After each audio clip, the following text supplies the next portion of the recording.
Hi, my name is Andy Pang, and welcome to my presentation for Enterprise Systems in Research.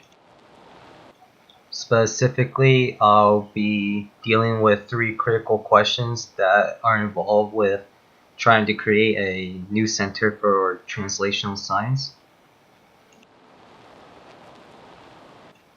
So our first critical question is what clinical studies are currently taking place throughout AUMC, or this mock university center. And this question basically deals with how can we manage data and knowledge to be able to conduct clinical studies, and how do we actually manage the data and knowledge obtained from these clinical studies. And I believe that this question is best answered from an administrative side of view. So from an administrative side of view, what kind of data can we use to be able to see what kind of clinical studies are being conducted currently? And you can imagine that data collected from protocol tracking, so who's following what protocols for what studies, will allow you to be able to see what studies are actually being conducted. Also, with all studies that are being conducted, there has to be a form of budget that is associated with these studies. And using this budgeting data, you can also be able to see what kind of clinical studies are being conducted. And kind of going along with budgeting in terms of money, there's also billing data that are involved with these clinical studies that can help you figure out, what clinical studies are being conducted. For example, some studies might need consumables for their research tools, or they might need some money to pay incentives for their research participants. So moving on, our second question is what patients are being enrolled in these studies? And again, this question can be answered by the components of a clinical trial managed system. So the first place we can find what kind of patients are being enrolled in clinical studies are in the part of the architecture where participants are being screened and actually being registered for these studies.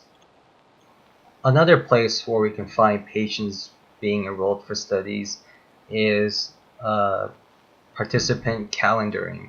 So when participants are actually coming in and going through some of these clinical studies. And the last place we can find this information is EDC, or electronic data capture. And electronic data capture is pretty broad. You can imagine that when patient screening information is being electronically captured, that's part of EDC. Or when you're scheduling a participant to come in, that is also electronic data capture. And probably most intuitive of all is when actual data for the clinical study is being collected. And just to go along with that, there's also a bunch of metadata going along that could also help you find out what patients are being enrolled in these studies.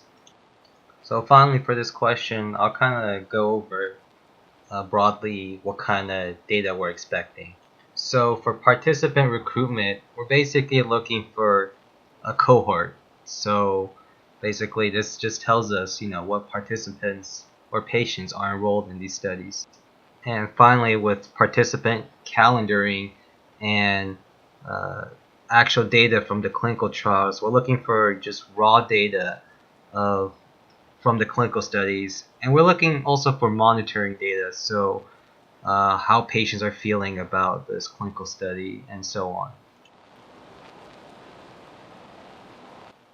Finally, our last question is, are the patients enrolled in such studies compliant with the study protocols?